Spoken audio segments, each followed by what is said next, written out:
Hello everyone and welcome back to my channel. This is Laura with Diamond Painting and Stitching with Laura, and today we're doing stitching time,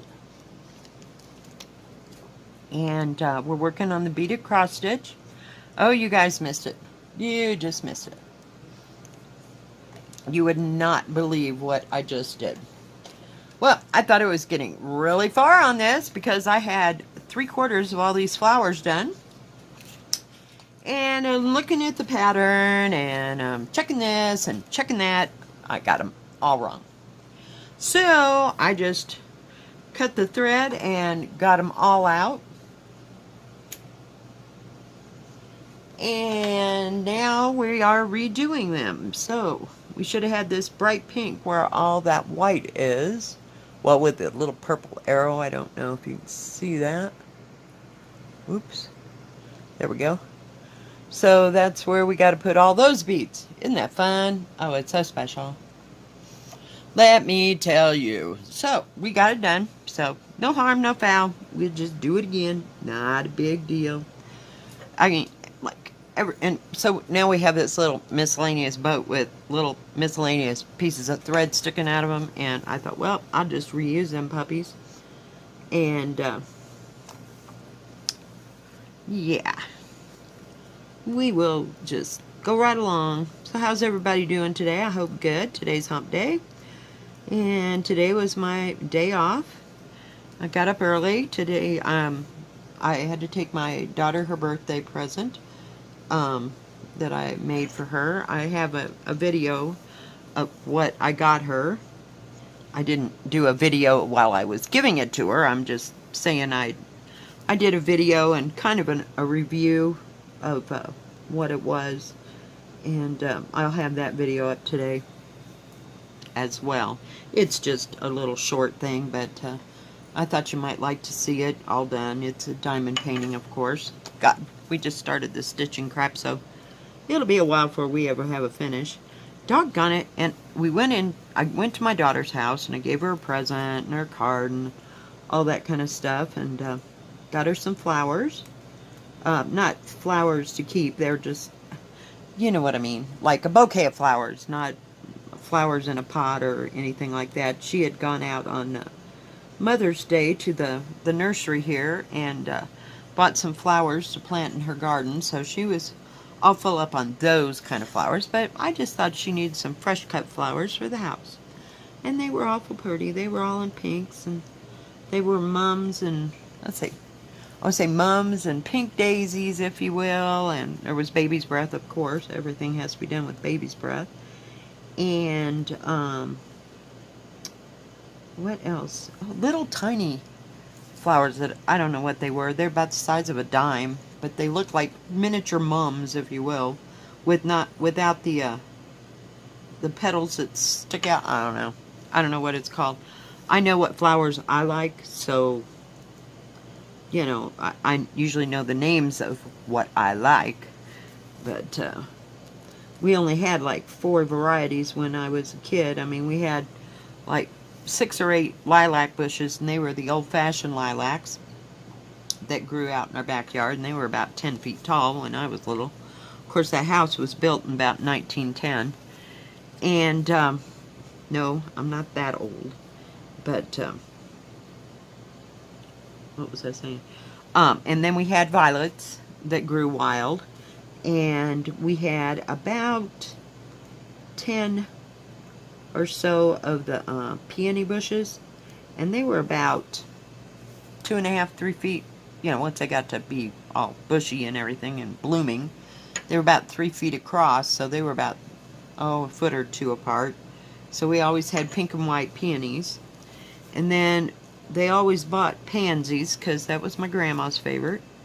And then she had tiger lilies and roses, because they grew really well where we were at. And she liked having she had like one whole side, not whole side, but, oh, I'd say 15 to 20 foot area where there were rose bushes, and she had all different colors of roses, but they weren't big or huge or anything, you know.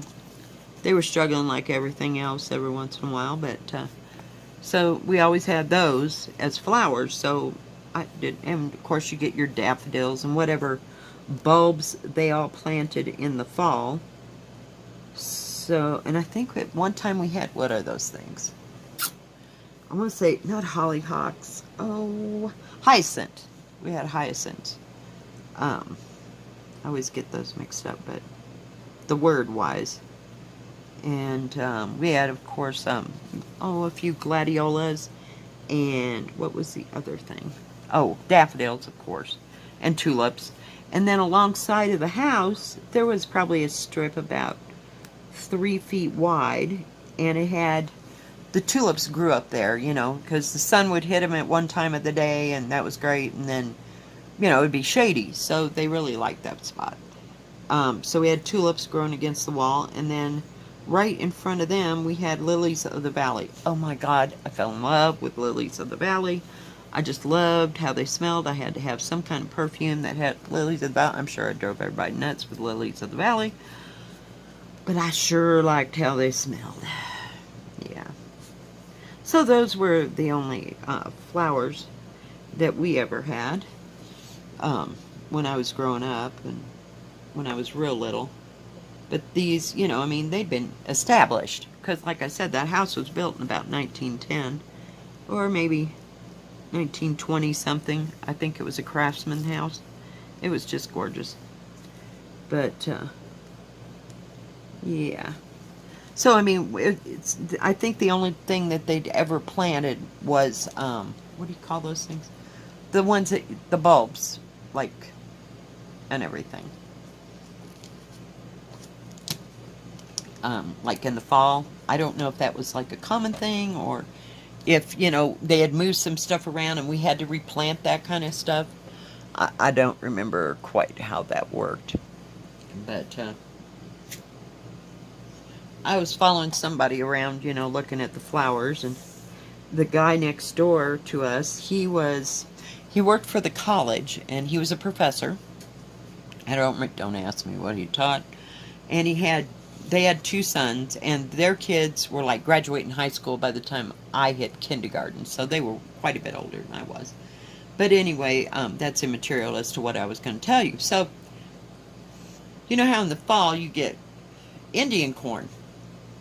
Well, they were out there one day, and I guess I'd found a piece of Indian corn that we'd had left over from fall.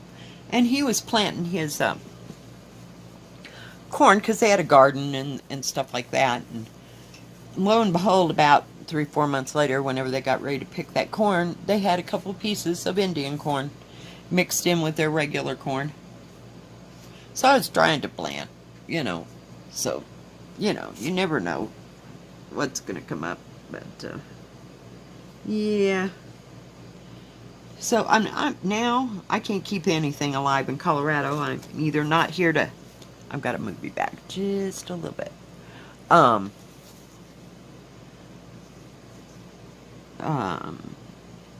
I just don't have time to water it. I told my daughter I was going to take all the plastic planters and put rocks in the bottom of them and put some flowers in there and get me some of that moss, that grass moss, and put it in there and make it. See, I got a little fuzzy. This is going to be fun. But we'll get through it. So, and so that I wouldn't have to water anything, and they'd look really nice and real. Probably, you know, if they didn't blow away. So I had to put rocks in the bottom of my my planters, just so they'll stay on my porch because they're so light, and I can't have anything hanging because it would be gone in a heartbeat. Because the wind blows through there about 40, sometimes 50 miles an hour right past my house. So that's why the barbecue is where it's at. So, oh, come on. Really? I really don't want to fight this. In a minute, I'll just get the, see? I'm going to have little fuzzies. This is so going to take forever. Okay. Whoa. Sorry, guys. My bad. Okay, we'll just leave it right like that. But, this is so far up, I can't get it to go. Well, still haven't gotten anything in the mail yet, so everything's coming. Keeps telling me Friday or, Monday for most of it. I got a couple more stitch kits, and I don't remember who I got them from, that I liked. And I didn't see anything I wanted at Joy Sunday, but really? Oh man, it took me forever to get these suckers. What do you call it? Threaded? No, they're not here yet either. I can hardly wait till I get my small threader. I suppose if I went down to that silly... We have a, like, sewing factory... Not factory. Sewing store here in town. It's been in town probably for 35, 40 years. And this guy's wife owned ran the sewing store. They sold material, and they sell some cross-stitch kits and needlepoint, anything for your sewing needs. Let's just go there. I don't believe that they had any kind of, what do you call it, yarn.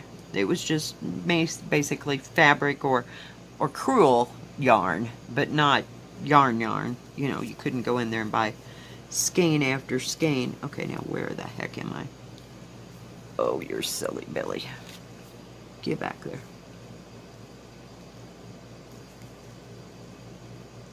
And anyway, the woman passed away, and the old man, he's 80 if he's a day, but it probably keeps him alive, keeping that store. And he has ladies that come in and they do quilting, or somebody's teaching a little class or whatever. We have a really small town, so it's not a big deal. But my problem with him is he's got stock, but he doesn't order anything new unless you're ordering something, special. So I'm not going to bother. I think he's just trying to get rid of some of his stock, and that way he doesn't have so much stuff. But he also repairs, like, sewing machines or vacuum cleaners, that kind of thing. So, really? Get up there. And, yeah. So they have a real low variety of anything. They have a whole bunch of them damn silky threads, but I'm not going to get there with that. No, I still like my DMC. I mean, I've had to use silky for things. I mean, it was fine. It did whatever it was that I wanted it to at the time.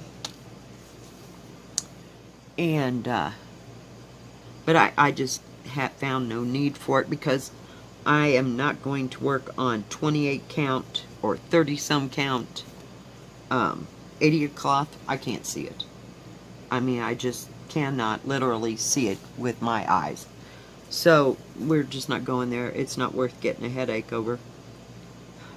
There's another piece of it. I'm gonna have to take my, dagnabbit, what do you call it? My Ever Moment tweezers to get that out of there.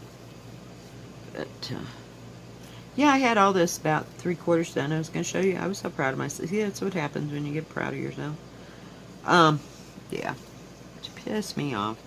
But, hey, we took time to do it before. We can do it again. Not a big deal. It's a lot easier to see them white things than it is anything else. I gotta move these scissors. They weigh a ton. And get that off of there. But I looked at that pattern. I don't know what I was thinking the other night. I thought I had it written down. I had it on my cheat sheet, and I had it on there wrong. Oh my goodness. And it didn't take too long to do it. Maybe half an hour or so. So anyway, back to my story about my daughter. So we went to the Near New shop today, and we bought a few things that we liked. And it was $5 bag day, so there was everybody in the world there. I couldn't find enough to fill a bag, so I'm not raising kids or needing to set up household for anybody and that kind of thing. So yeah, not so much. But we just got a few things there. I got a little figurine and a glass fish to go on my little whatnot shelf. Do people still have whatnot shelves these days? Now this is kind of all bungled up. I keep thinking it'll straighten itself out once I get the stupid beads there. So when I get to that part, I'm not... I guess I should have ironed it lightly with an iron without, what do you call it, steam.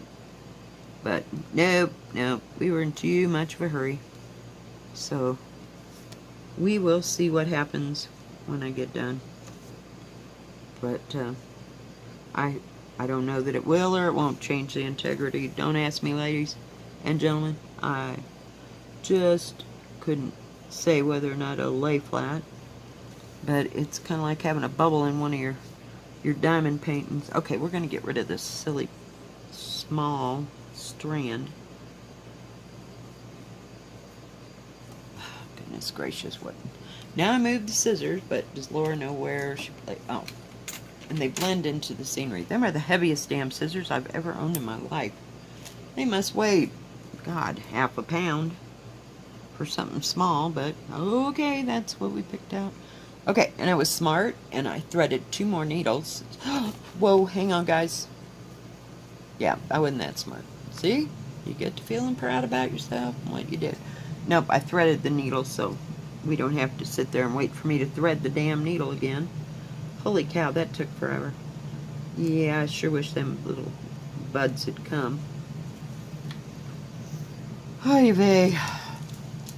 But then, after we went to the near new shop, we went and picked up my granddaughter. And, of course, we went and had lunch at our favorite place. If you're ever in Buena Vista, that's a place to eat. Breakfast, lunch, dinner. They always have good food. It's an all-round restaurant. It's called Jan's. And, yeah, I had the worst tenderloin in my life. Now, years back, when my daughter was small, I'd say they were, about 2nd grade or so. We went to Iowa, and my ex-husband at the time, or my husband at the time, was from Iowa, and this was in a little suburb-ish. Well, it wasn't a suburb, it was just, they just have little towns. They don't have suburbs. A little town outside of Des Moines, and it, well, let's start over. I don't tell a good story sometimes. All right, so we were living in the small town, which was outside of Des Moines, called Perry, Iowa, and that was where my husband had been born at the time, because that was the only hospital within their area. And so that hospital was still standing, and we had to go to Des Moines for something, and he wanted to show me around, you know, like where he lived and all this kind of stuff. And so he goes, you really got to go to this restaurant while we were there. And I'm like, okay. And it was called Millie's. I don't even know if it's still there or not, but it had been there since, see, he'd been a little kid. And I said, okay, well, what's this all about? He says, well, they have pork tender. They had other things, but they're famous for their pork tenderloin sandwiches.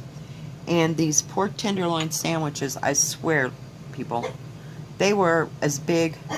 The tenderloin itself was about as big as a dessert plate. And then it had a bun about yay big. Oh, it was the best tenderloin I'd ever eaten in my life. So whenever we, you know, had to go to Des Moines for anything, because see, that's where the VA hospital was. So if he had to go up there for any reason, you know, we got to eat at Millie's. So he got me in on that, but oh, that was the best tenderloin. So brings us up right back to today. So I thought, well, I have a pork tenderloin. I haven't had pork tenderloin in ages.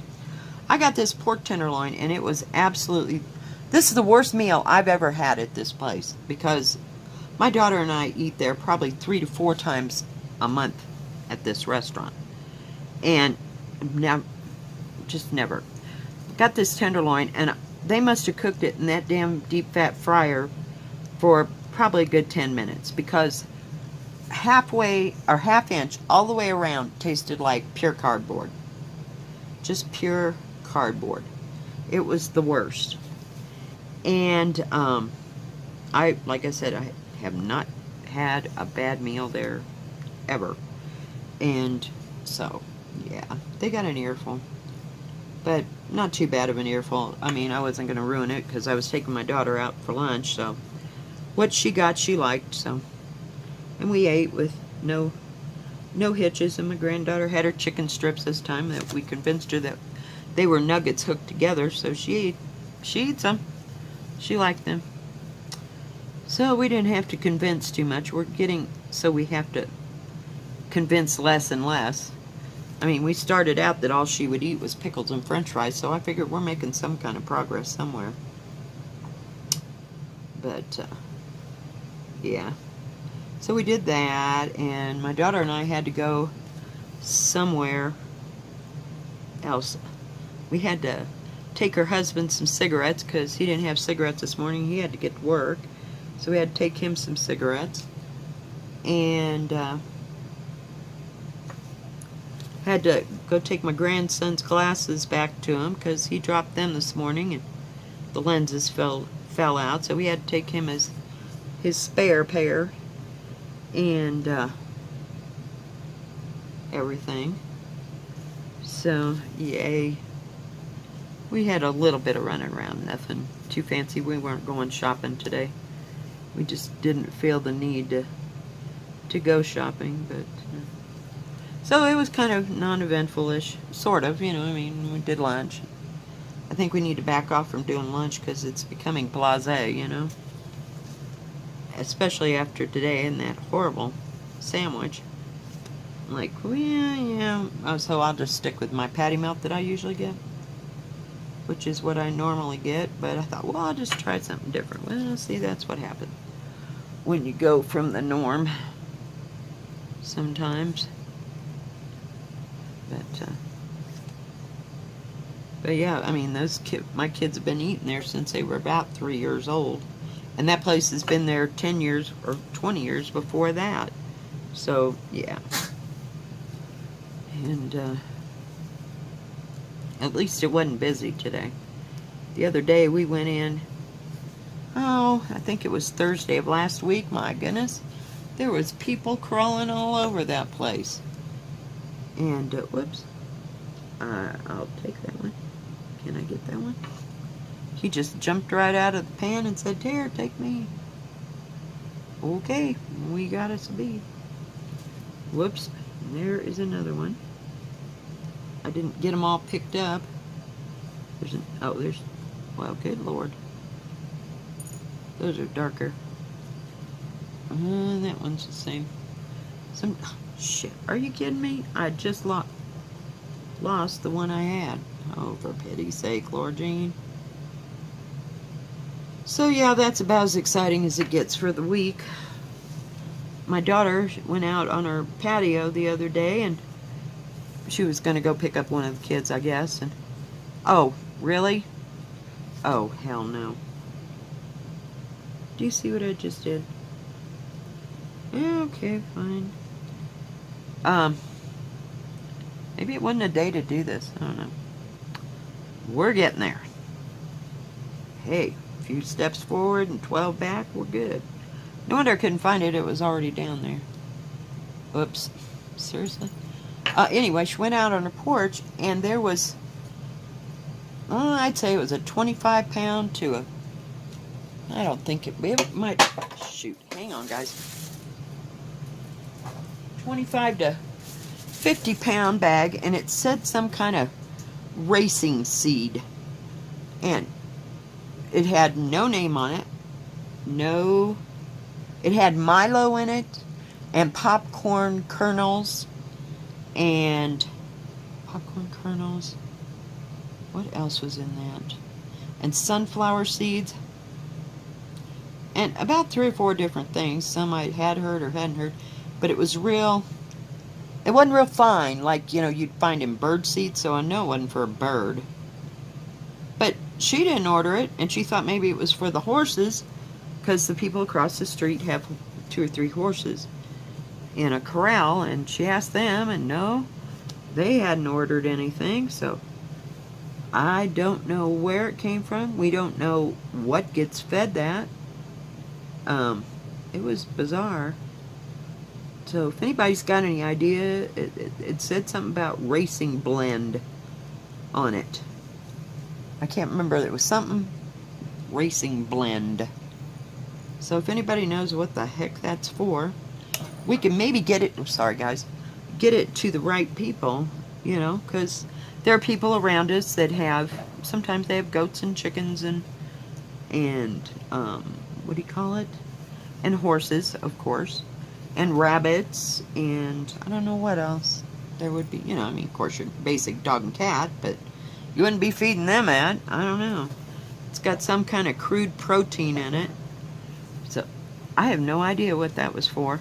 I'd never seen that stuff in my life. I used to buy, when I lived in Kansas, I used to buy the big bags of the bird seed, you know, and it just said wild bird seed. But I have no idea in a rabbit hole what that was for. Because it's just so dense. I don't know what kind of animal could eat it. I'm lost. So if y'all got any ideas, you just pop right up. Because we'll try to get it to the next best person, because it's going to rot. Because we have, you know, she doesn't have any livestock. She's just got cats and dogs. But she wouldn't be feeding them that. I don't know. So, I don't know. Well, we're making some more progress here. Just going right along. I like my new method. It's working out pretty good. Speaking of methods, I can hardly wait till I get that scroll thing to see if it works. And I've kind of come to the conclusion, I'm not putting this on it because I want to finish this. Now, I think it'll be great. This is my own brain talking because I ain't got this thing in hand and I haven't got a clue as to how it really all functions. But I was just going to say, somebody told me that if it had beads on it, you didn't have to put it in a hoop or a frame. And I'm like, okay. So that being said, I have two that are, three that are embroidery. So I thought I'd put either the red one or the peacock one on that scroll, and that would keep it from getting dirty, you know. And I've got to find something that I could, you know, like when you're not working, I guess, well, see, it's not going to be on a stand. I'm going to have to get that stand. But I want to see if I like this part first before I go spend another $50.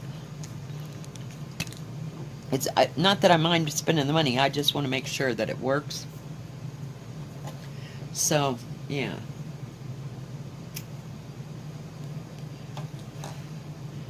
I don't know. I don't know what to do. Well, what I started to say was, little piece of fuzz. It won't be on a stand, but I want something to cover it up, so if I want to set it down, so-called, you know, like beside the couch or whatever, I'd like it to be clean. So I may just use a trash bag, you know, a big leaf and lawn bag to cover it up, because I think that's the only thing that's going to be tall enough to cover it with. I had to keep my yarn like that, because otherwise it'd just roll all over the floor, and I don't want to pick up dirt before I ever get the dang project done. And I haven't done that lately either. I bought yarn to make an Afghan. Now this Afghan pattern, hang on just a second, see if I can get it. Alright, I'm back. So I got this yarn, and I have to keep it in a bag, and it's done on number 8 needles, and it's done in strips. Whoops, sorry, my bad. Are y'all there? Let me see if I can go out. Whoop, wrong way.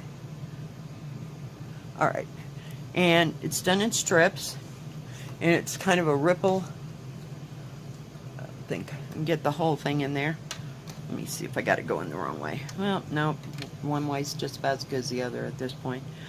But you make 78, each one of these ridges is a pattern. So this is the whole pattern. So you do one that's, you know, like knit one, knit two together, whatever. and then the next one's knit, or purl, and then the next one's knit, and then you start over and do the pattern again. And so each one of these little ribs is a pattern. So you have to have 78 ripples to make into the pattern, and you do it in strips. So I got enough to do it in these two colors. But this pattern came from, oh God, I want to say Boye-Minerva. You know who I'm talking about. They used to be a big, like you could get sweater patterns from them in the 70s. So we had gotten it in one of their books back in like 1967, 68. My grandmother, and between my grandmother and my mother and me, we probably made 10 Afghans like this plus. And so you just make it into strips and then you start again, and there's only like 36 stitches, and it's just a knit, purl, and a yarn over here and there. And that's it, and it makes the pattern. And it goes so easy that, you know, you could just do it in your sleep while watching TV. Well, yeah, that was kind of good, except now I can't do that like I used to. I could like knit and do a pattern and do this, because you're only doing the whole pattern that actually where you have to count things once, and then it's purl one row and knit one row. Yeah, how hard can it be, right? Oh my God, do you know how many times I've torn out one of these things just because I miss a stitch or miss a yarn over? I can't count like I used to, guys. I'm getting old. But yeah, I just love this pattern. And if anybody would like that pattern, I can't begin to tell you anymore how much yarn it's going to take, because things have changed. These are 7 ounces, and right at this moment I have no idea how many of these it takes to make one strip. So I would say allow yourself, see, these are big ones, and I don't think they used to be this thick or this much, you know. I mean, this says it's 7 ounce, and I got this stuff from well, I got it from Shopko, but it was the same difference, or Walmart, you know, Carrie's Red Heart, and it's just knitting worsted, and it washes up absolutely beautiful. And you could do that pattern in just about, oh, the problem is you'd have to have a worsted weight, or you know how to adjust it accordingly if you used a thinner weight material or yarn.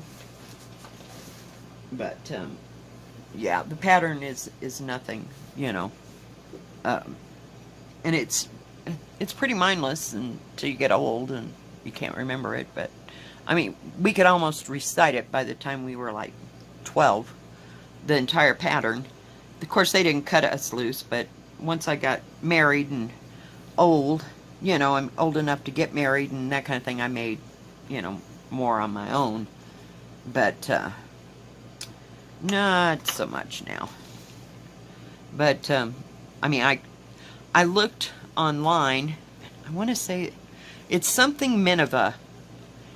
I want to say Minerva or something like that, because they merged. But it seemed like the first word was Brachilia or Bracilia Minerva, I want to say. Oh shoot, don't quote me.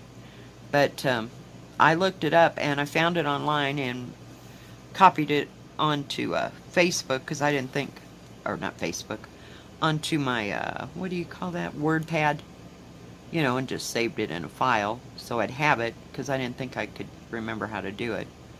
But, you know, since this is stitching, I might as well, I could probably do a couple knitting ones, but I don't do big, oh, are you seriously? I'm talking to you and I forgot the, oh, the last time I got 2, this time I didn't get any, period. Oh, no, that won't come back through there. Sometimes I get lucky. Okay, put the bead on, put the needle down. Whoops, I think I got the wrong color there. I had one that was not the right color. But it'll be okay, because it matches what's supposed to go right there. So, That's cool. Huh? It's just got one extra one. But yeah, I mean, it's a real simple pattern, and you make 7 strips. And the way my grandmother started doing it was that you had 2 of the same, 2 of the same, that's 4, and 2 more of the same, and then a single in the middle. So you had to have 4 different colors. And you bought, of course, extra for the 2 on the outside matched. The next 2 were 2 different colors, but they matched. And then the next 2 matched. I mean, not matched, but, you know, were another color. So there was 4 different colors in there if you wanted to. Or you can do all 5 of them different. It really didn't matter. But you just sew them together with a yarn needle and you're done. And it'll take a while. You know, I mean, it depends how fast you knit. But yeah, I was working on that pattern probably by the time I was, 10 or 12. Not that I was getting it right then, but, you know, they made me believe I did. You know, and my gauge was so much different than my grandmother. She knit a little bit tighter, but she could sit there and knit and watch TV and everything else. I mean, I could too at one point, but not so much all the time. Now, I don't know. I get distracted easily, as you can tell. But, yeah. So, if anybody's interested in that pattern, I can sure get it to them. But it makes a beautiful Afghan, and it's heavy. Not overly heavy, but, you know, I mean, it's a good winter Afghan. I mean, because the holes are kind of small, if you will. So, I mean, it doesn't let a lot of air in, and it'll keep you warm, you know, because its worsted weight is what I've always used. I think you could probably, I mean, I would take a test, and I would use, let's say you wanted to use it in fingering yarn to make it for a baby Afghan. I would do like a test section with the pattern, you know, and see how wide the strips were going to be or whatever. And if you thought it was too heavy for a baby, then so be it, you know. But you could probably adapt it to whatever you wanted it to. Or if you wanted it big and chunky or whatever, you know, I'd use like size 10 needles or whatever. But we've always used size 8s on that pattern. But there has been, like if I was helping somebody, they'd have me do it in a smaller needle so that my gauge would match theirs, you know. And but that's all you have to do is just kind of fiddle with it. But normally you would use size 8s, and it should tell you if you find that pattern online.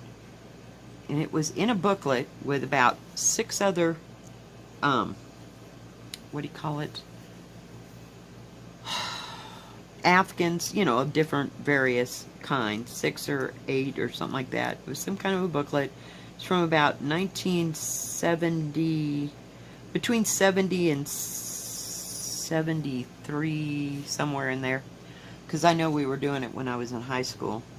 But it seemed like it was 8th grade-ish or before, so that would have put it in Springfield where I got it instead of Chicago.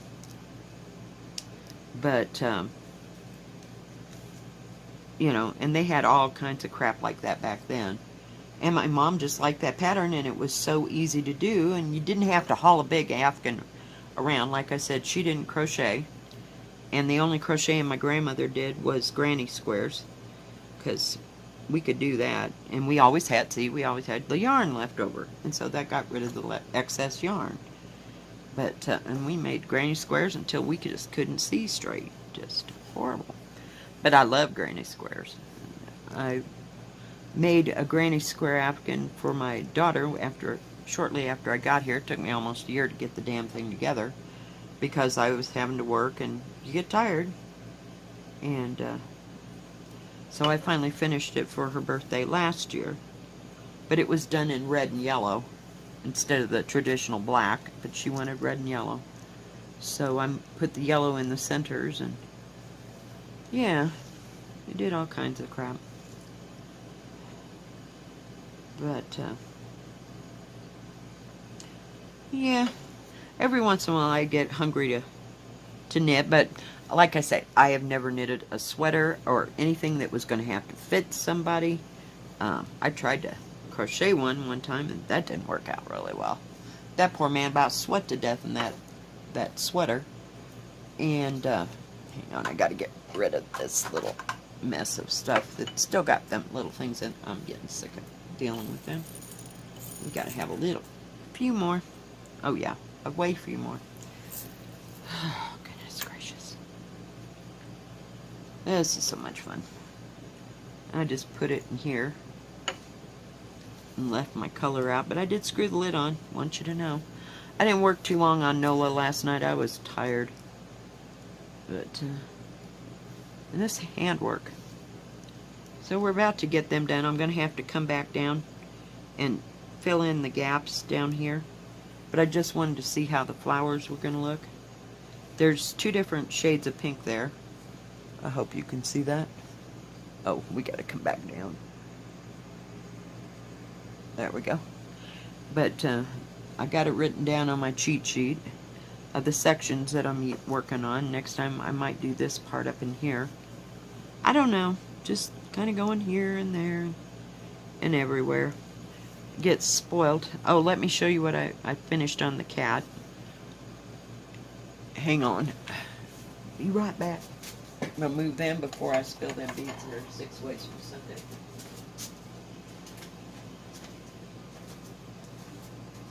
About got him licked. Okay, got to bring you out again. Whoops. Up. Up. Oh, well, I guess that's as good as it's going to get. But I got the back half of the cat, and he's got just that part right there, and I'm working down here on this other paw. And then I got almost all of his tail, except for the tip top of his tail to do. And let me see, what did I do?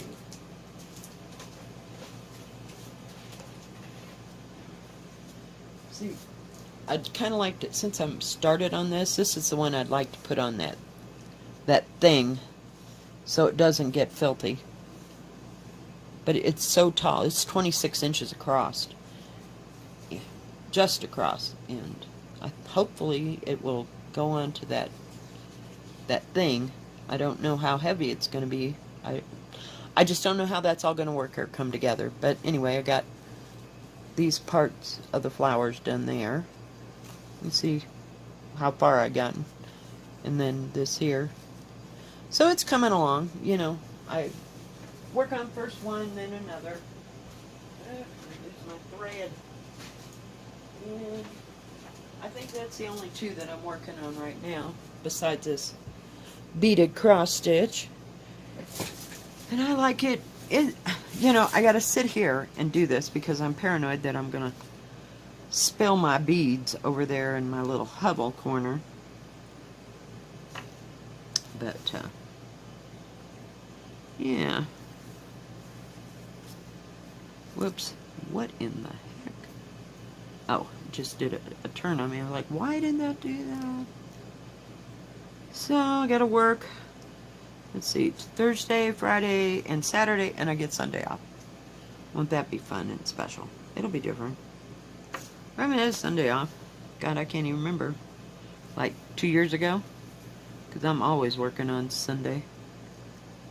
But, it doesn't bother me. It might during summer, but so far it's not bothering me too much.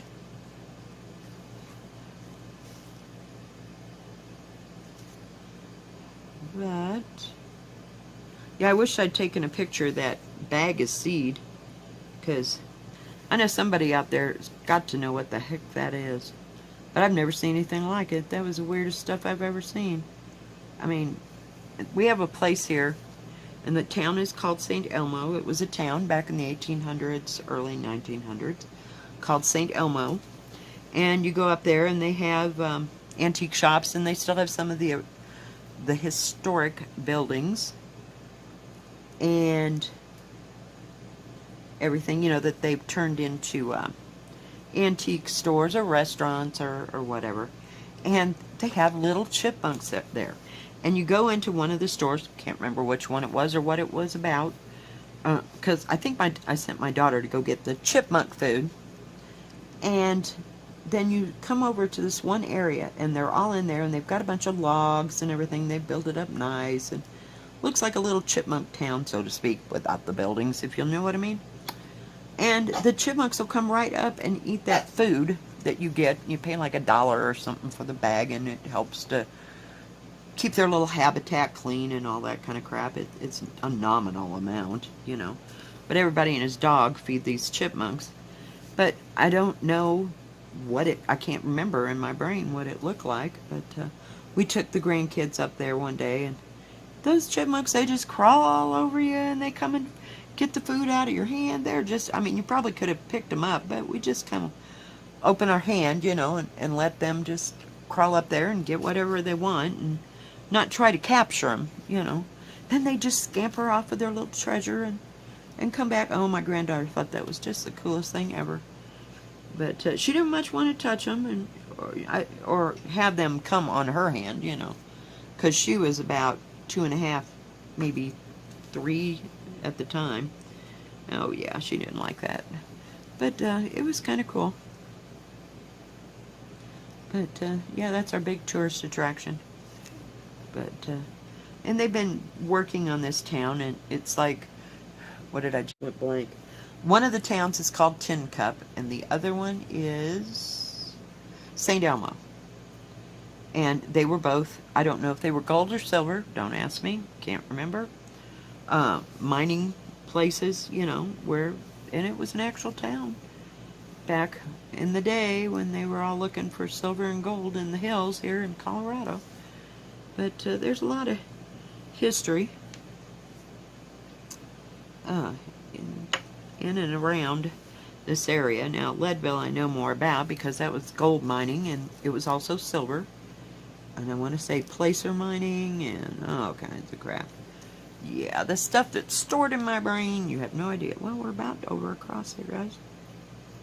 So, you know, there's a lot of history to go through. Now, I don't know so much about here because it wasn't force-fed me. My husband was into bottle digging, so therefore we had to learn about all the... Because we'd get bottles from the pharmacies that were right there in Leadville. And so we'd have to look up the history of this and the history of that and when that store was and blah, blah, blah. Because we were selling some of them on eBay at the time. And so you'd have to know a little bit about the history. And then we'd go out with the bottle club and do digging and that kind of thing. And it was fascinating. You know, I mean, so I know that history better than I know this history. This history kind of deals more with the railroad that came through here. Because they sat on the rail line. Not that Leadville didn't. It's just they got there a different way. You know, I mean, those guys walked and, you know, and they were up in the hills and the mountains and blah, blah, blah. You know, whatever is associated with all that. But, yeah, my kids could have taken and passed the history test of Leadville because of all the crap that we went through and researched and knew about and what was most desirable and who had a store long enough and all that. But yeah, so they got to know a lot of history, and we even bought books on it, you know, for the specific area. And like I said, there were bottle clubs that would come up from Denver, and they had an old dump place there, and they would rent out to the bottle club, like a certain section. And then somebody would come in with a backhoe. Got to find a place for my needle. And, you know, like dig it up. And then they'd have people dig, you know, in certain spots. So that was kind of cool. And whatever you dug up, you got to keep. So that was kind of neat. And then we'd go and we'd look on the fire maps and we'd go dig up old outhouses and stuff, and we'd find all kinds of bottles and perfume bottles and medicine bottles. Now, mind you, they didn't have labels on them, but they were embossed with the name of the company that the bottles came, where they came from. And so that was cool. And like I said, some were more desirable than others, or more rare than others, or whatever. But yeah, it was kind of cool. And we dug up my sister-in-law at the time. Her and her husband had bought a house, and they had an old shed, and it had been there since before the turn of the century, of last century, that is, of course. And when they dug it or tore it down, there was the floor, and then underneath it there was like a gap of probably 2 feet, and there were some bottles down in there, and my brother-in-law at the time had found some bottles that still had the paper labels on it with the written prescriptions. They were so cool. Just so cool to look at. Because they hadn't been touched by time. They'd been kept dry for, what, close to 100 years? Or like since, say, 1900 to almost, yeah, close to 100 years plus. That they had never gotten wet or anything. It was just amazing to see that. There was old hayseed under there. I mean, it was fascinating. It was like an archaeological site, if you will. So, yeah, there's a lot of neat history there, and yeah, it's different. Well, guys, thank you for joining me today and helping me get back across there. I think all we got is this little part right up in here. And if you like this video, please give it a thumbs up. Don't forget to subscribe and hit the bell so that you'll know when my next video comes out. And y'all have a great day. Thank you for coming. Bye-bye. God bless.